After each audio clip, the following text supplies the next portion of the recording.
It's the worst US air disaster in more than 20 years. A mid-air crash late last night between a passenger plane and an Army helicopter in the skies above the nation's capital.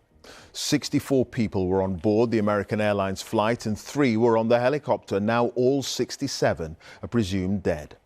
Some of the bodies have now been recovered from the Potomac River, where the plane came down, and that process continues. But while it's much too soon to speculate about the cause of the collision, President Trump has blamed diversity rules under his Democratic predecessors, saying he believes people hired at air traffic control were not always qualified.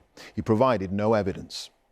Tonight, we'll bring you what is known about the collision and look at some of the questions now being raised in a tragedy air accident officials say was absolutely preventable.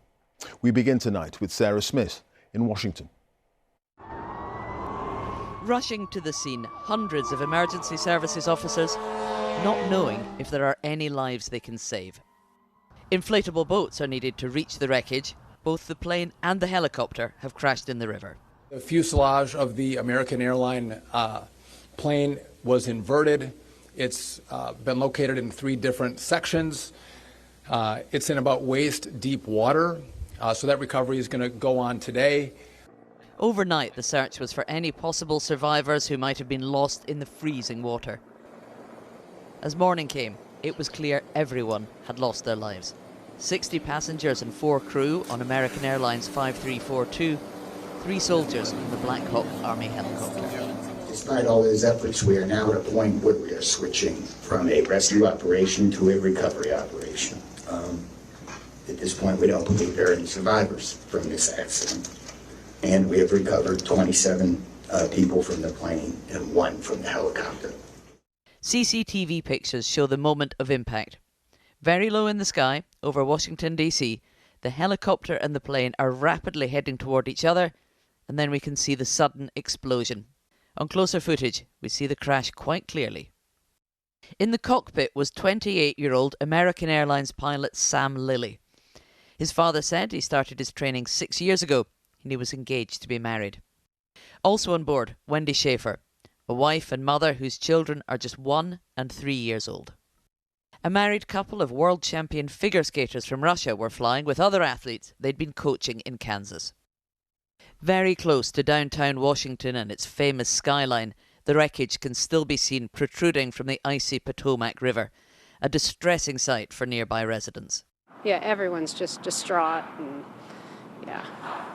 so it's been shocking to everyone. Just didn't feel right because it's, I fly with the smaller jets like that when it was coming in, and I see the helicopters all the time going through here. I see Marine One constantly going back and forth and to Andrews over there, and it just it just kind of shocking. There are recordings from air traffic control as the accident happened. Crash. This is alert 3. Crash. Fire command.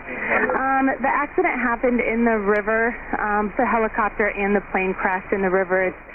An investigation is already underway into how this accident could have occurred on a clear night when both aircraft were following standard flight patterns.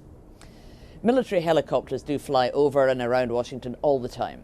This Black Hawk was on a nighttime training flight. President Trump asked for a moment's silence for what he called a tragedy of terrible proportions, before quickly blaming equal opportunity policies at air traffic control for making flying less safe. The initiative is part of the FAA's diversity and inclusion hiring plan. Think of that. The initiative is part of the FAA's diversity and inclusion hiring plan, which says diversity is integral to achieving FAA's mission of ensuring safe and efficient travel. I don't think so. I think it's just the opposite. How you can come to the conclusion right now that diversity had something to do with this crash? Because I have common sense, okay? And it is just common sense, apparently. No evidence has been presented to connect diversity policies with this or any air accident. The Transport Safety Board want everyone to wait for the facts and the conclusion of their investigation.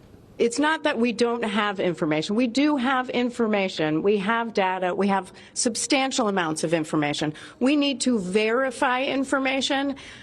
We need to take our time to make sure it is accurate. That's best for you. That's important for the families. It's important for legislators who are seeking answers to try to figure out what they're going to do about this.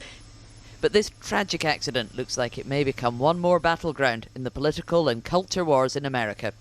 Sarah Smith, BBC News, Washington. Well, as we've been hearing, it was a clear night. Visibility was good, with eyewitnesses saying everything about the approach into Washington of the American Airlines jet looked normal. So what do we know about what happened next, and what are the questions now raised? Here's Ros Atkins. The American Airlines flight and the Black Hawk military helicopter collided over the Potomac River. The first question is whether either was off course. The plane, marked in blue, approached the airport from the south. The helicopter, marked in red, was flying along the river. The Trump administration says both were on a standard flight pattern. But right before the crash, air traffic control speaks to the helicopter, referring to it as Pat 25 and the plane as CRJ. This is the audio. CRJ in flight. 25, CRJ. In other words, the helicopter was being told to watch out. In another recording, we hear what appears to be the helicopter's pilot. Aircraft inside pressure separation. There's a question here about which aircraft is being referred to, because as we can see from the footage, there was another plane nearby. We don't know if the helicopter pilot had this plane in sight or the one he would collide with. Soon after, we hear air traffic control again. I don't know if you caught earlier what happened, but there was a collision on the approach in the 3-3. We're going to be shutting down operations for the indefinite future. In the seconds before what had happened, wouldn't there have been an automated warning? Passenger aircraft in the US use what's called a collision avoidance system. One expert, though, told the BBC the system's warnings can be inhibited when an aircraft's at low altitude. Lastly, would we expect planes and helicopters to share airspace in Washington? We definitely would. Ronald Reagan National Airport has one of the busiest runways in the US. It's just 5 miles from the White House. There's a huge amount of military and civilian flights in a relatively small area. Some aspects of the moments before this disaster were not unusual, but something went terribly wrong. Why did this helicopter and plane collide? That question still requires an answer. Ros Atkins, BBC News. We're going to focus on some of the people on board the American Airlines jet now, with at least 15 of the passengers being athletes, coaches and family members involved with US figure skating. Laura Scott reports now on the impact of the crash on the tight-knit skating community. Brimming with enthusiasm at a training camp for the figure skating champions of tomorrow. Among them, the teenager Spencer Lane, a regional champion full of promise and passion. Only yesterday, he said a national development camp in Wichita had been an amazing experience. But this picture was the last he posted, confirming tragically what many within the figure skating community had feared, that he had been on board Flight 5342. Gina Hahn. So too had fellow skater Gina Hahn. Both had been accompanied on the plane by their mothers and coaches, according to the Skating Club of Boston, which has been left reeling. We were informed of a pretty horrific tragedy. 2 coaches, 2 teenage athletes, and the athletes' moms. This will have long-reaching impacts for our skating community.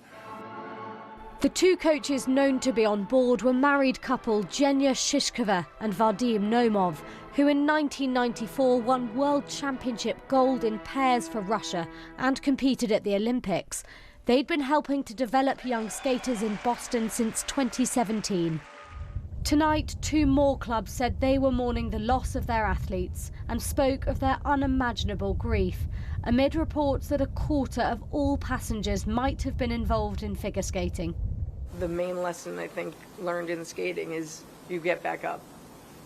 Keep on trying, and even when it's hard, you get back up. Even when you're crying, hurt, pain, you get back up and move forward.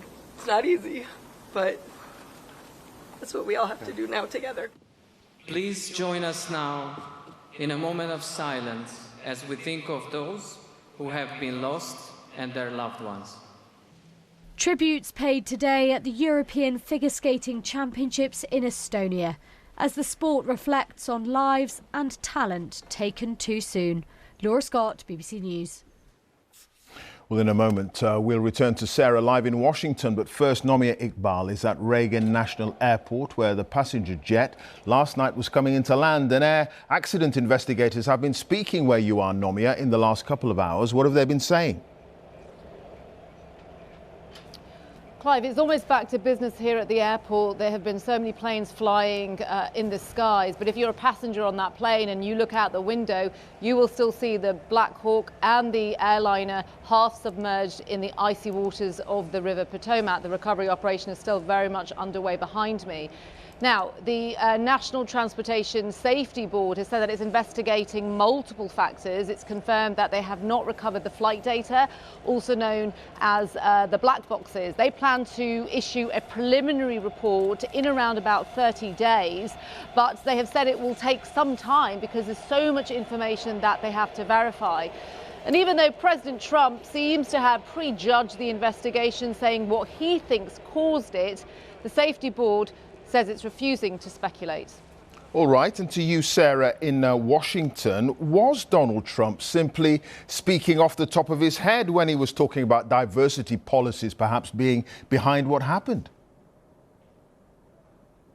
Well, he didn't have any evidence for that, but what he has done is sign a memo demanding that this be investigated, that all hiring practices at the Federal Aviation Authority over the last 4 years, whilst he's been out of power, be investigated. And if there is anybody who has been hired who doesn't meet qualification requirements, then they should be sacked and replaced immediately, because he says he is convinced that it is these diversity policies that have lowered aviation standards.